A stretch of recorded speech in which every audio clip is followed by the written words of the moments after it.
first of all, it's great to be here. If you guys did not listen to the panel earlier, I'm happy to give kind of a quick background on myself before I jump in. So my name is Kumar, one of the co-founders of Layer 3. Before starting the business, I started my career in traditional finance. So I worked at a firm called Accolade Partners, which is a large alternative asset manager based in Washington, D.C. The firm has been around now for about 20 years, invests across venture growth and buyout. And in 2017, we were one of the larger LPs in Andreessen Horowitz. They came to market with their first crypto fund. And I, along with some of the other members of the team, led an effort to build a fund-to-funds practice around crypto. And we were early backers of many of the largest funds of that era, so Polychain, Framework, Variant, Andreessen, et cetera. And I mean, long story short, when I was underwriting a lot of those funds, I was also an avid reader of Ben Thompson, who's a popular tech writer. And he writes for this blog called Stratechery. And the premise behind Stratechery was basically to look at the largest businesses of the internet and understand how their business models worked. And he was writing a lot about aggregation theory. Now, this was now 2019, 2020, DeFi summer is starting to happen. And so I was reading a lot about aggregation theory. I was also trying to find where I wanted to spend my time on chain. And it occurred to me that there was no matching engine between consumers and protocols, in the same way that there was a matching engine for the early internet. And so what I sought out to do, along with my co-founder, was to build that at Layer 3. So the initial product that we built was basically a matching engine between some of the largest protocols, principally EVM-L2s and consumers. And we thought about the business very much through the lens of aggregation theory. So if you're not familiar with aggregation theory, there's three core parts. The first is that these businesses have a direct relationship with the end consumer. So if you think Google, Facebook, Netflix, et cetera, they own that relationship with the consumer. The second is that they either have or lease a distribution channel that provides economies of scale. And then the third is that they're aggregating the supply side. So think Amazon's aggregating e-commerce, Netflix creating content, et cetera. And so what we sought out initially to build was infrastructure that aggregated the supply side being protocols, the distribution channel we built, which was our token infrastructure, and then we found a way to have a relationship with the end consumer, primarily through this kind of gamified interface. And so if anyone here has spent time on Layer 3, you know that we kind of take consumer UX to heart, and we really try and create really retentive experiences. And that has produced something that we're quite proud of. So we're 4 years old, team of less than 17. We've raised close to 30 million in total. We've got a great cap table. We've produced over the past 12 months, 20 million in last 12-month revenue, close to 30 million in total protocol revenue. For most of that time, we've been profitable, and we've generated a tremendous amount of activity across all ecosystems, and I'll talk about that a little bit later on. So, you know, I wanted to structure this talk into kind of three core parts. The first is a market review. Primarily in the spirit of the keynote and the conference, I wanted to talk about some of the themes that I think have actually been commonly discussed here today. Some of it's, policy, some of it's fintech adoption, some of it's corporate adoption. And the reason I wanted to talk about that is primarily because I think many regard this asset class as being something that's more of a cyclical macro trend. You know, we take, at least at Layer 3, the view that it's kind of a long secular trend. And a lot of these themes influence our business and have led us to build a pretty, I think, durable and robust business over time. So this is a slide that I think is actually incredible. It talks about corporate and institutional adoption by some of the large fintechs and large corporates. And so what you see is sort of crypto trading custody, private crypto funds, crypto ETFs or ETPs, crypto-enabled payments, and tokenization. And you can see, and this is actually already stale, right, because we saw the announcement of Stripe, but what you can see is a lot of the largest asset managers are already offering these products to their consumer base. And this is no longer one of those things where, crypto is trying to offer, fintech products or financial products. All of the financials are now offering crypto products. And I think that in and of itself is a testament to why we're all here. It's sort of in the spirit of this conference. And it also influences a lot of the flows. And those flows then make their way to protocols. Those protocols then become our customers. And we're able to hopefully find the right consumer adoption for a lot of them. So there were a series of great panels earlier today, and I'm kind of fortunate that I get to go later in the day because I think the audience is somewhat primed on these topics. But I was at UDC yesterday, and Eric Trump spoke, and it occurred to me here how prevalent U.S. regulatory posture is in kind of broader global crypto adoption. And so this slide just kind of highlights some of the things that I think we're all aware of, but have actually moved meaningfully, have moved the asset sort of influence on chain meaningfully. So there's 348 pro-crypto legislators, which is honestly remarkable if you think about where we were 36 months ago. The executive branch appointments, so Scott Bessent has often been on the record for talking about the fact that stablecoins are probably one of the things that's going to enhance dollar dominance. It lowers our cost of capital. Stablecoins are probably the largest purchaser of T-bills, which is fantastic for the United States. Paul Atkins, massive upgrade in the SEC chair. Brian Quintez, who I know personally and have had the opportunity to spend a lot of time with. And then Howard Lutnick, and I think some of us here are familiar with the work that Cantor's been doing. But what I'm trying to get at is that it's an extremely crypto literate administration, and that as an American founder is something that we've really benefited from. There are a few other things here. So the recession of SAB 121, obviously fantastic. The Genius Act, huge move forward for stablecoin issuance, and then the case dismissals. So the case dismissals are, I think, one of the biggest stories over the past 12 months because, I'd often go to dinners with people in policy or founders in the United States, investors, and there was always this trepidation because in pretty much any industry, if you want to produce big outcomes, you need creative destruction. And it's very hard to get creative destruction if it takes, 4 weeks and $200,000 in legal bills to begin writing code on your smart contract. And that was the state that we were in 12 months ago, or 36 months ago. Like Hayden at Uniswap, I think that the innovation at Uniswap probably would have been 2x what it is had they not had to go through what they've gone through with the prior administration. So that's on the policy side. Now let's move towards what I would consider to be offense. So Larry Fink is on the record of saying, tokenization is probably the most important transformation that's occurred in financial markets since the 70s when we went from paper to the electronic transfer. And I largely agree with that. So the analogy that really sticks with me is if you think about shipping in the 70s, or actually going back to the 50s, in the 50s, there were shipping containers that were all different sizes, and then they standardized it. And when they standardized it, cost to ship goods around the world went down by 90% because it went from a standardized package on like cargo ships to rail to car, and you're able to move assets around. And I think largely what tokenization does is create that same environment. So you're able to standardize packages of specific assets, and then you can move those assets around the world. And someone made the point earlier that markets are going to allow these assets to go really wherever they want. Like there's not going to be any more silos. And so this is what I think Larry Fink and BlackRock are doubling down on. Stripe has I think, kind of thrown a shot across the bow with their posture in the industry. And with Tempo, I think we've already had a series of conversations with Tempo Layer 3 about ways that we can help them grow and kind of come to market. And then obviously the Bridge acquisition. So I think Stripe and the Collisons are extremely smart operators, and they're going to figure out a way to take the success that they've had kind of in legacy financial rails and modernize that. This is a slide that I think many here are probably familiar with, but I don't think should be glossed over, which is just the internet versus monthly active crypto users. It sort of feels like overnight success after 10 years. There's been a tremendous amount of investment in infrastructure that we have all benefited from, and I'll talk about how Layer 3, kind of our core product suite, has benefited from that. But what you can see here is kind of this like nice uptick, and I think as we take these steps forward, based on a lot of what I just discussed, there's going to be this kind of compounding acceleration. We now have a massive amount of inflows from the institutions and from the corporates.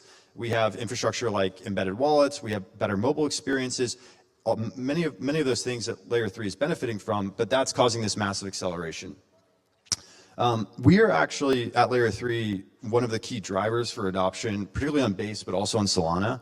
So as I mentioned earlier, our core product drives most on-chain activity for new incoming retail. So what we do is we create an interface and we show users what to do on-chain. How do you provide liquidity? How do you swap, et cetera? And in doing so, we're one of the largest routers of activity. We've got a very strong relationship with Coinbase, and I think if you were to ask them, they would point to the work that we've done as a key contributor there. But this also speaks more broadly to many of the themes that we've been talking about here today, which is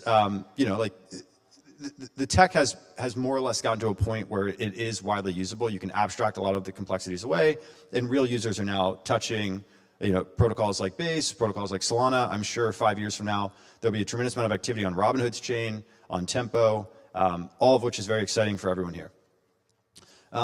So one theme that people often talk about is developer activity. So this is a slide that has been kind of often shared on Twitter.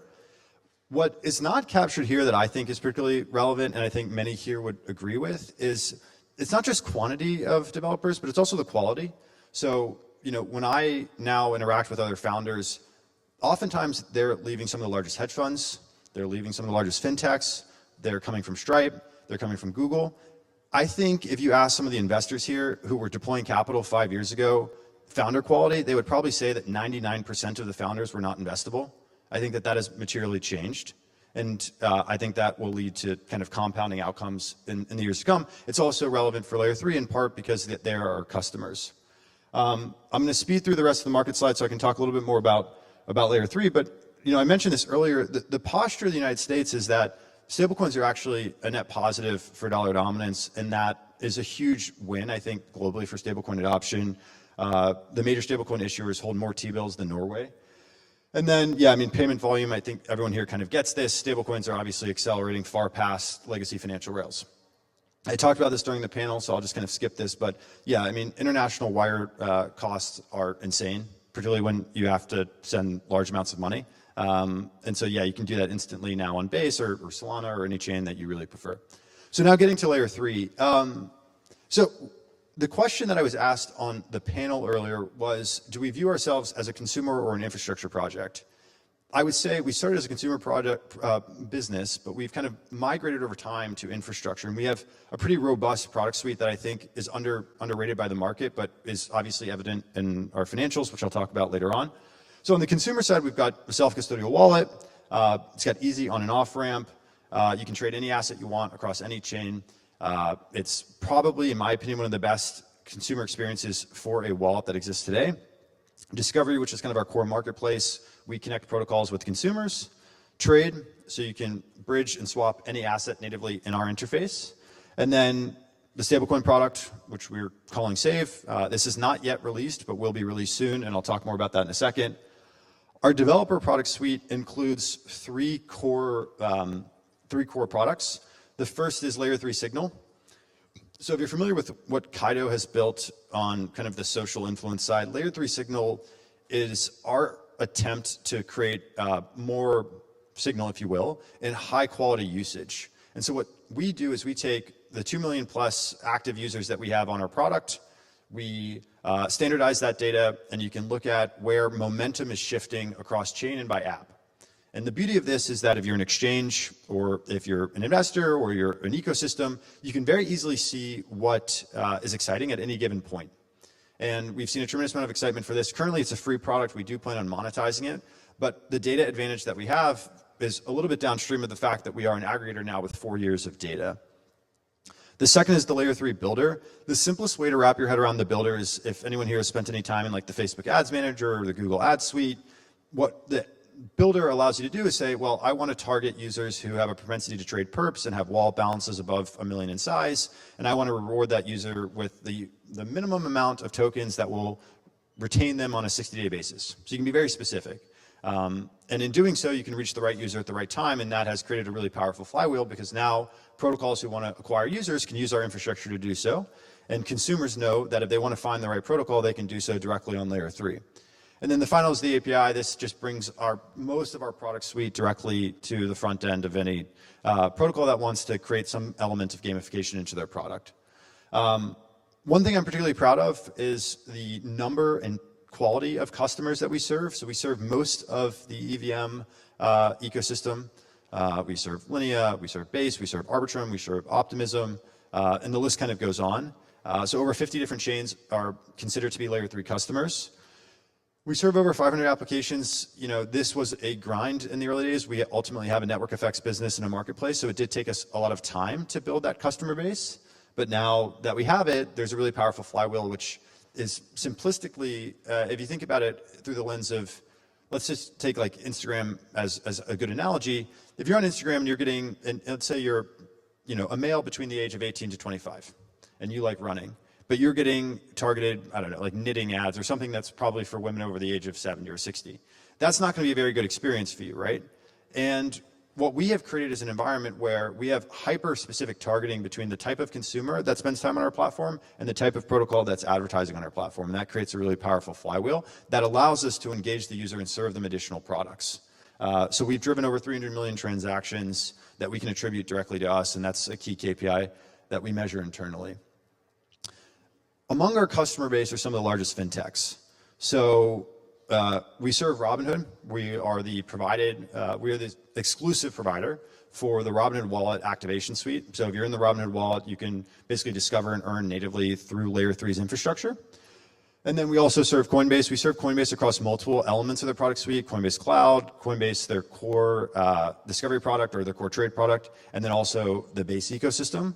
And I think the diligence and sales process that goes into winning these types of contracts speaks to the quality of the product and the infrastructure that we have.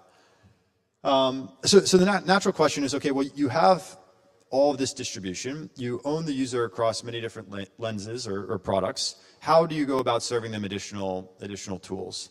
And so we took kind of a step back. We spent a lot of time with our users. We spent a lot of time with the developer ecosystem. And one thing that we feel is not well tackled in the industry is taking stablecoins, taking gamification, taking a lot of the infrastructure around mobile, and approaching emerging markets around saving. And I don't know that, in I think more mature markets, this product is going to be as relevant, but it will be, I think, hyper relevant in places where savings and access to the dollar is a little bit harder. So if you look at DeFi TVL, it's about 152 billion today. If you look at the global, quote unquote, household savings market, that's 50 trillion. And so what we want to bring, so this is just showing the emerging markets, right? So this is showing the markets where, on a percentage basis, savings is the highest percentage of GDP. And so what we want to bring to market and what will be launched in Q4 is a product that we're calling Save. And what Save allows is for consumers to either deposit USD, BTC, ETH, and on a periodic basis get outsized yields in a randomized format. So if you're familiar with what Pool Together had done many years ago, it's a derivation of that. We think that they got a few things right, but on the core wrapping of it from a consumer point of view, they got it wrong. And this is kind of a brief outline. I just got I'm running out of time sign, so I'll kind of speed through this. But the basic premise here is that we believe that we have the unique ability to bring this product to non-crypto native consumers through the mobile product that we've already built. We have pretty good foundation upon which to offer this product. So, we started monetizing our product in Q1 of 2024. We've generated close to 27 million in protocol revenue, 20 million over the past 12 months. In part because, marketplace businesses similar to a Facebook or Google are very durable because there's always going to be protocols that need to acquire users. And there's always going to be users that want to find protocols. And so that cash allows us to reinvest in really exciting areas, which is where we're spending our time on the stablecoin side. So with that, I will go ahead and wrap things up. I appreciate everyone's time. I know we're wrapping up, but I'll be around for the rest of the day. And if you want, you can find me on Telegram, on Twitter, or shoot me an email. Thank you, guys.